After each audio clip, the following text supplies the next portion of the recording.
Right, let's get back to Mary. She's at the mouth of the Queensway tunnel in Birmingham. Over to you, Mary. Thanks, Nick. Yes, I can tell you it's pretty hot and sticky in Birmingham city centre this evening too. Now, we're just about finishing the really busy period of rush hour traffic this evening. If we just take a look at the road on the opposite side, which is one of the main routes out, across the tunnel, which is of course closed, traffic is moving pretty smoothly. But for any motorists who did get caught up in some of those jams today, they might want to think about alternative ways to get in and out tomorrow. So here's Ben Sidwell with his guide to public transport alternatives. Spent the morning sat in this, then you may be reconsidering how to get into Birmingham over the next 6 weeks. So what are your options? Network Rail say the summer holidays are the quietest period on the railways, but train operators are still expecting an increase in the number of passengers. Their advice: to spread your journey throughout the day if possible, and to walk or cycle to your nearest station to ease problems with car parking.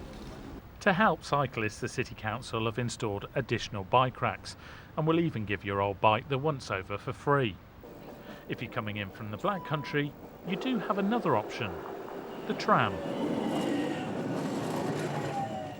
With both St Chad's and Queensway tunnels closed, some buses, however, are affected and a number of routes changed.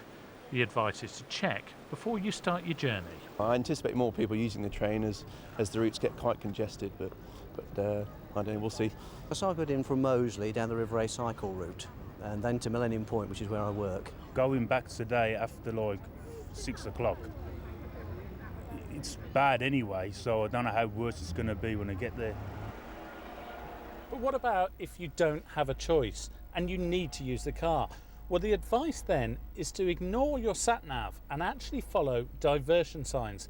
They'll take you away from the tunnels and the main delays on the roads.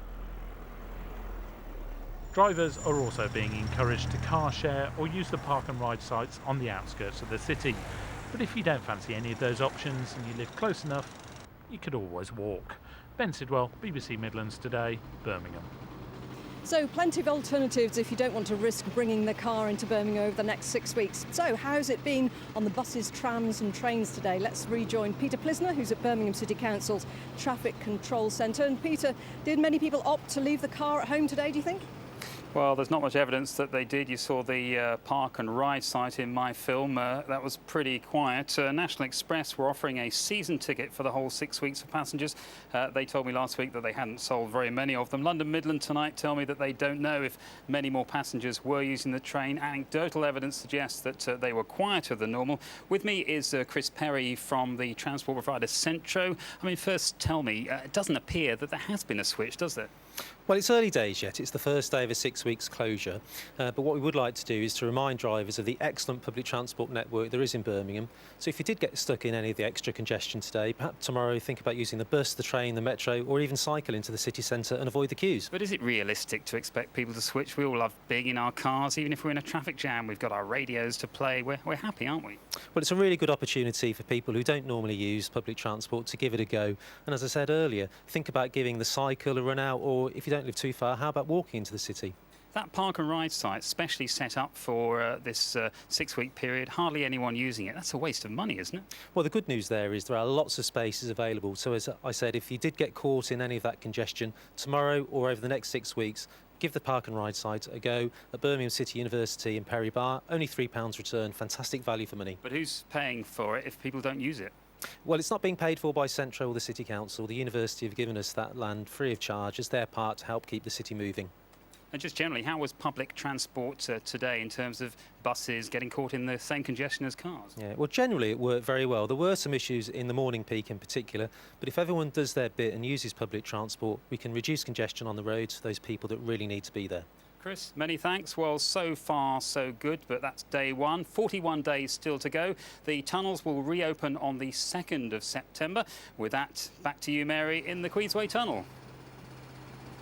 Thanks very much indeed, Peter. Yes, for some, that day can't come too soon. Now, these tunnels have been part of the Birmingham landscape for 40 years. They were built as part of the inner ring road at a time where concrete and car were king. Well, Joanne Riddle has been taking a look back at the history of these tunnels. It'll be possible for people to walk about the city on grass.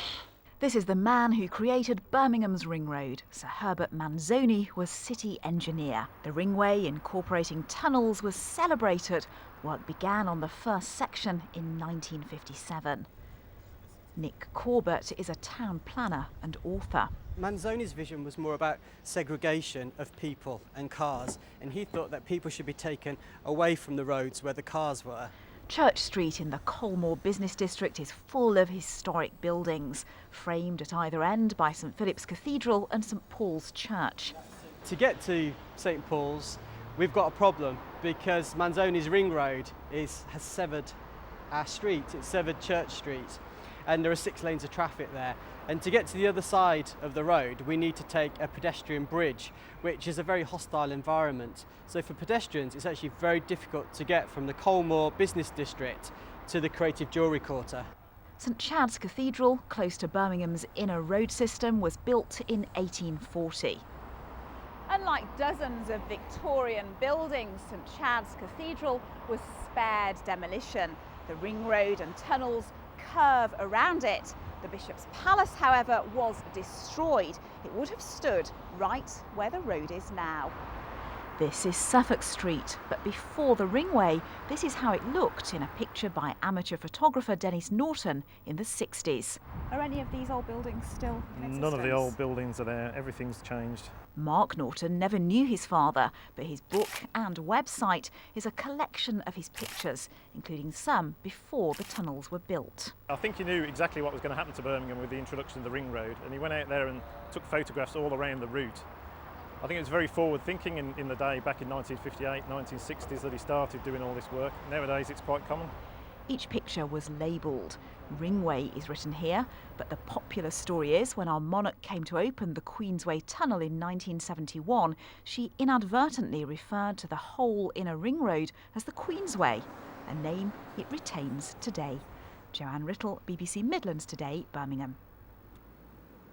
Well, I was driven through the Queensway tunnel a little earlier on. The work only started on Friday, but already there's quite a transformation. That very distinctive blue and red patterning is already starting to disappear, and they're painting on all the fire retardant covering. Now, for the latest traffic and travel information, do tune in to BBC WM. They'll have regular and additional traffic updates over the next 6 weeks. You can also have a look at the BBC Online website. That's it from me. I'll be back at 10 o'clock with your next bulletin without the hard hat. From everybody here on Midlands Today, have a good evening. Bye-bye.